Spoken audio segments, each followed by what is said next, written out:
अस्सलामुअलैकुम सामीन। 2 सफ़रुल मुज़फ़्फ़र और 20 अगस्त है। ख़बर का उन्वान है यति नरसिंहानंद को पुलिस ले गई है। मामला दिल्ली के जंतर मंतर का है। ख़बर थोड़ी तफसील से सुनिए। दिल्ली के जंतर मंतर पर आज नूह मामले को लेकर महापंचायत हुई।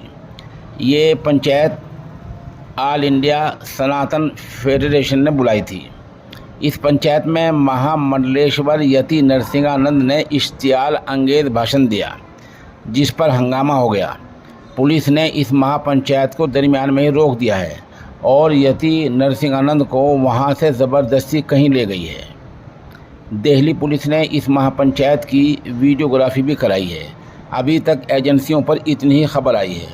सवाल यह है कि यति नरसिंहानंद जो जगह जगह इश्तियाल अंगेज भाषण देता रहता है, पहले भी वो कई बार इस मामले में गिरफ़्तार भी हो चुका है, आखिर उसको इतनी छूट क्यों दी जाती है कि वो कहीं भी पहुंच जाता है और गिरफ़्तारी के बाद चंद दिनों बाद फिर छूट जाता है।